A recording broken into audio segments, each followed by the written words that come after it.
When people be like, oh yeah, are you okay? I mean, shit, is it supposed to be something wrong with me? Oh, snap out of it. Snap out of what? I play crazy, so people just leave me the fuck alone. Hello, everyone.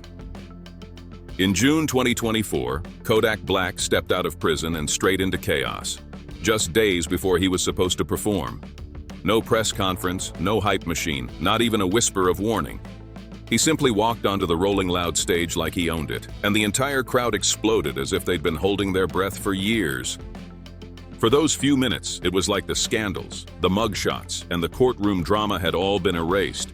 Same braids swinging, same wild stare, same reckless fire in his voice.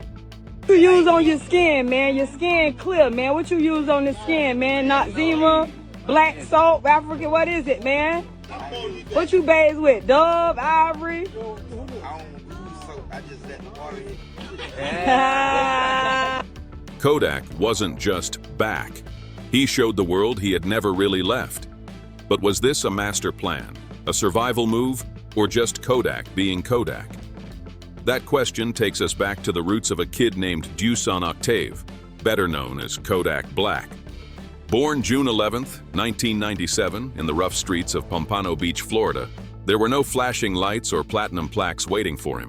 Just the reality of Golden Acres housing projects. Gunshots echoed like background music, and poverty wasn't rare, it was the norm. His father was gone early, leaving his mom, Marceline. Sometimes when niggas like be going through shit, like, y'all be entertained by bullshit, you know what I'm talking about? Mm-hmm. So like, change the subject, I'm finna walk out. We'll change which subject? Just whatever, like. Well, no, they tried to change the subject. They was talking about the moon landing. That's bullshit too. So talk about something else. Well, I was saying, I think... We don't have to talk about nothing else. We could be done right here. All right, I'm gone. Say less. I don't know. People don't tell me what to talk about on my show. But, huh? A Haitian immigrant to raise him alone. From the jump, life handed him two choices: grind on the corner with a pistol or make the world hear his voice. Shockingly, Kodak chose the harder path. While kids his age played ball or wasted hours on video games, Kodak locked in on words. He studied the dictionary front to back like it was the Bible of survival. Every word became a weapon, every definition a bullet he could fire when the streets tried to break him down. By 6 years old, people were already calling him Black. Later, Instagram gave him Kodak, and together the name wasn't just a gimmick. Kodak, do you believe that our moon landing in 1969 actually took place? What the fuck y'all talking about? You seem upset that I brought it up.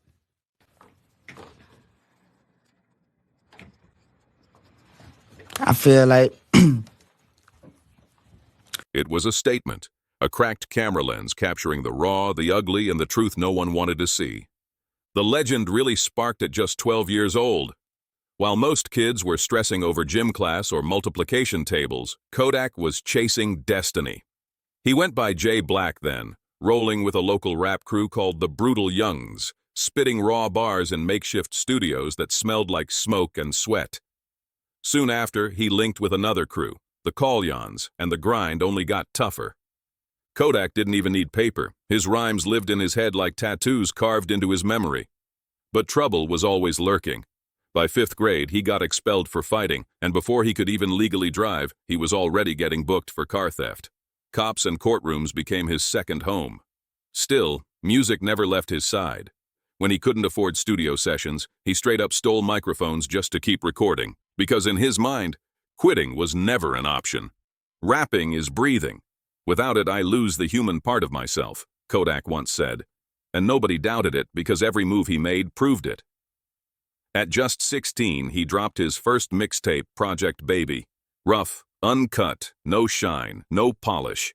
Every single bar felt like survival, like he was firing warning shots at the world. The title wasn't just an album name, it was his whole identity stamped in bold. A kid out the projects who refused to bow his head to anyone. He used music like fists banging on the world's door, demanding to be heard. Kodak wasn't built to be a role model, he was built to be a witness. His songs were proof that sometimes survival isn't about being perfect, it's about refusing to disappear, no matter how dirty the fight gets. From the streets of Golden Acres, against all odds, a voice started rising, Not clean, not polished, but too real to ignore. Kodak never needed TV, radio, or magazines to crown him. His early tapes shook the streets like earthquakes. Raw, unfiltered, impossible to fake. These weren't raps about poverty. This was poverty speaking for itself. His delivery wasn't smooth, but it cut deep and gave you chills because it was raw truth straight out the gutter. Then 2014 flipped the script. Kodak unleashed No Flockin' and Skirt. That rapid-fire flow, the jagged delivery, it went straight to social media and tore through the internet. No Flockin' racked up millions of views and later went double platinum. Skirt caught fire too, but the real game changer came in 2015 when Drake, the biggest rapper in the world, posted a video of himself dancing to it. Overnight, Kodak went from Pompano's underground secret to hip-hop's next big name. Labels swarmed in, and Atlantic Records locked him down. By 2017, Kodak dropped his debut album Painting Pictures, and it smashed, landing at number 3 on the Billboard 200. The breakout single Tunnel Vision stormed the charts, peaking at number 6 on the Hot 100. Kodak wasn't just rapping anymore. He was shaping the sound of a generation. And he didn't stop there. He followed up fast with Project Baby 2 and linked with XXXXTentacion on Roll in Peace, a record that went triple platinum. But the real explosion hit in 2018 when Kodak dropped Dying to Live. That album debuted at number 1 on Billboard, powered by the monster hit ZZ with Travis Scott and Offset. The track soared to number 2 on the Hot 100, went 6 times platinum, and cemented Kodak as a cornerstone of modern rap. What makes Kodak stand out isn't just raw talent, it's survival itself. Every verse is living proof that no matter the chaos, he refuses to fold. Even prison couldn't silence him. In 2020, while locked behind bars, he dropped Bill Israel. It didn't smash the charts like before, but it proved something even bigger, that for Kodak, music isn't a career, it's oxygen. 2022 changed everything again. Kodak stormed back with Super Gremlin, a dark, haunting anthem that blasted its way to number 3 on the Billboard Hot 100. The record didn't just chart. It became one of the biggest songs of the entire year, blasting from car speakers and club systems everywhere. He followed up with Back for Everything, an album that climbed to number 2 on the Billboard 200, a loud reminder that Kodak wasn't fading away. He was stepping right back into the spotlight. That same year, something even wilder happened. Kendrick Lamar, the poet of the rap game, tapped Kodak to be on Mr. Morale and the Big Steppers. For an artist drowning in controversy, standing shoulder to shoulder with Kendrick wasn't just a feature, it was validation. Proof that even the most unpolished, chaotic voices can still reshape the culture in real time. Kodak's style has never been clean-cut. His flow ignores the rules, his rhythm bends in ways that make no sense on paper, but when he spits, the words slice straight through. He doesn't rap to impress critics. He raps to stay alive. Every verse feels like a scar carved into the beat. Every hook is a reminder of the battles he's survived. A black kid out of Pompano's projects. Scarred, flawed, relentless, who refused to disappear. His path has never been straight. It's crooked, messy, unpredictable, but it's always moving forward. In an era where rap often feels packaged, polished, and made for quick TikTok fame, Kodak is the jagged reminder that hip-hop can still come from survival, not spectacle. On stage, with those signature braids and that cold, distant stare, he looks untouchable. But off-stage, Kodak is quietly stacking, building something way bigger than just music. Back when Kodak first blew up, the industry thought he'd burn out fast. Just another viral freestyle, a few wild videos, some headline scandals, and then gone. But Kodak was playing a different game. While people doubted, he was laying bricks for something permanent. A brand, a movement, a legacy. At the core of that vision sits Sniper Gang. The name sounds like pure trouble, but it's much more. It's a label, a clothing line, a movement carved out of rebellion. Hoodies, caps, gear dripping with survival symbols stitched into every piece. For kids in poverty, Sniper Gang isn't just fashion. It's identity. It's proof they belong to something bigger than themselves. Kodak never studied business in boardrooms or college halls. He learned it from the block. He watched how money moved hand to hand, how survival and hustle went side by side. And he figured out something powerful. People don't just buy clothes, they buy meaning. And right now, Kodak is the meaning. Kodak's fortune, estimated somewhere between $5 and $10 million, doesn't just come from streams, shows, and royalties. It comes from living outside the rules. This man literally sleeps beside suitcases stuffed with cash. Rubber bands snap around fat stacks shoved under mattresses, wedged into SUVs, and piled up in closets. It's chaos, but underneath the madness, there's a strategy that most people can't see. Because behind the wild image, Kodak makes quiet moves. Land deals in Broward County, free basketball courts for kids, scholarships for students, holiday toy drives for families in need. And when people ask him about real estate, Kodak laughs and says, "I am the real estate. This whole city wants to see me win." He doesn't chase corporate towers or flashy Wall Street bragging rights. He builds power where it really matters, on the same streets that raised him. Music might be his heartbeat, cash might be his bloodstream, but cars are Kodak's statement piece. And unlike other rappers chasing Ferraris and McLarens, Kodak's garage looks like something straight out of a kingpin's dream. A sleek white Rolls-Royce Cullinan worth nearly $400,000, a jet black Dodge Charger Hellcat with a custom engine that growls like thunder, and a vintage Chevy Impala, a car that holds his memories of his father and the nights he once slept rough with nothing. "I don't buy cars to flex," Kodak says. "I buy them to remind myself I once had nothing." That's Kodak's secret weapon, turning pain into power, spinning chaos into currency. Every hit, every scandal, every arrest becomes part of his brand, part of the legend he's building. While most rappers try to look like clean-cut businessmen, Kodak flips it. He's a businessman wrapped in the image of an outlaw. Before even hitting 30, Kodak locked down properties across Florida and Georgia. His Miami mansion looks like a fortress, with white stone walls blending modern shine with Mediterranean flair. Inside, a private cinema, a recording studio, game rooms, and wardrobes overflowing with designer fits. But the real legend lives underground, a basement with coded locks guarding suitcases of cash, untouched diamond pendants, gold grills, and luxury watches he's never even worn in public. Up north, his Georgia ranch paints a different picture. Endless green lawns, a massive wooden house, even a makeshift helipad. Visitors say it feels more like a doomsday bunker than a rap star's getaway. But to Kodak, it's peace. A place to fish by the lake, breathe clean air, and escape the noise of fame. Because for him, wealth isn't just about flexing possessions. It's about building protection, a shield against the world. Kodak once put it bluntly, "My cars aren't just for getting around, they're for storytelling." And he wasn't lying. That white Rolls-Royce Cullinan he copped after his third prison release isn't just a ride. It's a declaration. I'm still here. Inside, the story continues.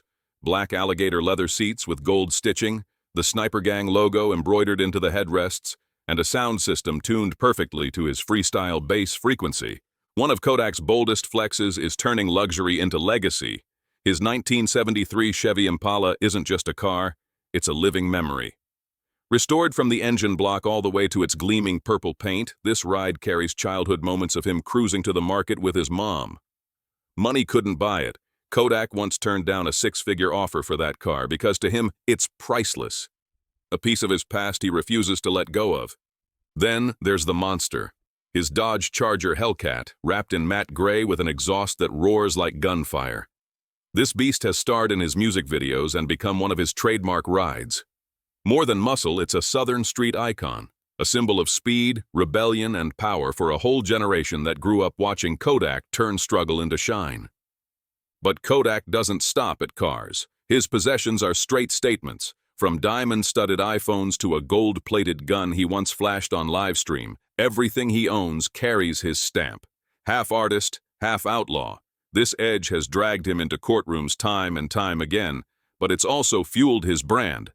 While other rappers polish their image for trends, Kodak keeps it jagged, sharp, and raw. Every house, every chain, every car isn't just a flex. It's another chapter of his autobiography that forces the world to read. Yet behind the stage lights and flexes lives a man shaped by family, loss, and love. Today, Kodak is the father of at least 5 kids with 4 different women, many born while he was still battling criminal cases. His relationships with their mothers aren't always steady, but his love for his children never gets questioned. He floods their birthdays with extravagant gifts, showers them with nicknames, and posts their pictures with pride. In one interview, Kodak admitted, "My kids are the reason I keep making music. I want them to be proud even if I'm not the perfect dad." That raw honesty gave people a glimpse of the man behind the chaos. But his love life? That's a whole different roller coaster. Kodak is known for whirlwind romances that light up social media one week and vanish the next. After one prison release, he even proposed to an Instagram model with a massive diamond ring, declaring his love through intimate posts. Days later, every photo disappeared, replaced by sarcastic tweets and radio silence. People close to him say dating Kodak feels like living inside a storm. When he's up, he goes big, lavish vacations, luxury gifts, wild parties. But when he's low, he shuts down completely, sometimes checking himself into mental health facilities without saying a word. His pattern paints a man full of contradictions, hungry for love, yet terrified of being vulnerable. One of Kodak's wildest twists came in 2021 when he shocked fans by announcing his conversion to Judaism. He legally switched his name to Bil Kahan Capri, went through a bris, and even started posting Hebrew Bible verses online. Kodak rocked a Star of David chain and told critics, "Faith gives me a reason to change." Behind all the chaos, he was still searching for peace, still chasing meaning for himself. "Without God, I wouldn't be alive today." Kodak has said this more than once, and the weight of that truth runs deep. For all the fame and money, he often wrestles with shadows the world doesn't see.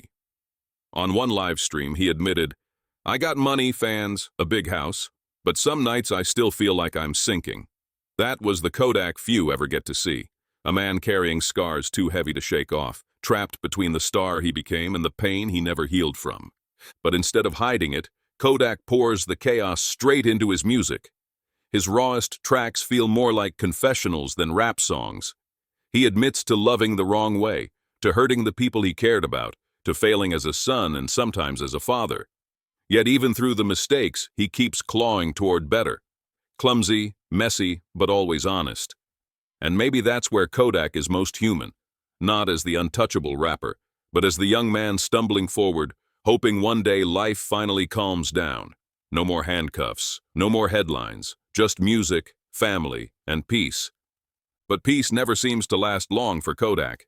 If his career has been a roller coaster of massive highs and sudden pauses, his personal life has been an even bigger storm. From the moment he went viral with No Flockin' and Skirt, he was battling court cases almost as often as he was dropping hits. Theft, drugs, assaults, weapons, his rap sheet stacked up nearly in rhythm with his discography. For other rappers, scandal is a detour. For Kodak, it's been the main road itself. For years, the biggest question around Kodak wasn't just, what's his next hit? It was, will he even make it back? In 2016, his career faced its darkest cloud yet. Kodak was accused of sexually assaulting a high school student in South Carolina. He was arrested, held for months, and the case had him staring at the possibility of serious prison time. Eventually, he struck a plea deal, admitted wrongdoing, avoided a long sentence, and was hit with probation. But the stain on his name didn't fade. Outside of hip-hop circles, the story stuck to him like glue. Even other artists started keeping their distance, and the isolation around him only grew louder. The heat turned all the way up in 2019 when Kodak got slammed with federal charges. He was accused of falsifying paperwork to buy firearms despite his criminal history, and the stakes were deadly serious. A judge handed him nearly 4 years in prison, a stretch that could have crushed his career for good. But then came the twist no one saw coming. In January 2021, during his last hours in office, President Donald Trump shocked the world by granting Kodak a pardon. Trump pointed to Kodak's charity work and potential as an artist. To some, it was an act of mercy. To others, it was straight-up corruption. Kodak didn't overcomplicate it. He posted a photo of himself praying with the caption, "Thank you, President. I won't forget this." That was Kodak's freedom moment, but freedom didn't last long. In 2022, Kodak was back in the headlines, this time busted in Florida with a stash of oxycodone pills, enough for prosecutors to call it trafficking. He bailed out quick, but once again, the stories weren't about his music. They were about mugshots, charges, and court dates. Meanwhile, his personal life was just as stormy. 5 children with 4 different women, but no stable relationships holding it down. His romances flash across social media like fireworks, big, loud, and gone in an instant. And then came the bombshell that had everyone talking. Kodak publicly announcing his conversion to Judaism, legally changing his name to Bil Kahan Capri. For some, it was inspirational. For others, it looked like a publicity stunt. But Kodak swore it was real. Faith was his new compass, his lifeline in the middle of chaos. "Without God, I wouldn't be alive today," he said, and whether people believed him or not, it showed just how far he was willing to go searching for peace. Still, peace always seemed temporary for Kodak. Every time he tried to quiet the noise, new headlines, new arrests, new storms pulled him back into the chaos. And yet, through all of it, his fans never walked away. They stay loyal, not because he's perfect, but because he's real. They see a kid born in the wrong place at the wrong time, who keeps stumbling, keeps messing up, but somehow keeps standing tall. Kodak never pretends to be polished. He apologizes when he feels he has to, disappears when the pressure breaks him down, and then comes right back to the studio to spill his truth into the mic. Many predicted he'd be gone by now, lost to prison, tragedy, or his own chaos. But Kodak survives like a weed pushing through cracked concrete, unstoppable and raw. Every verse is another chapter in a ballad that's unfiltered, scarred, but alive. Kodak Black may not fit the mold of a role model, but he's the truest voice of a generation raised in struggle, shaped by mistakes, and still grinding to rise. His music isn't sugar-coated. His life isn't hidden. And that raw honesty is exactly why the world can't look away. Thanks for watching until the end. Don't forget to subscribe and see you in the next video.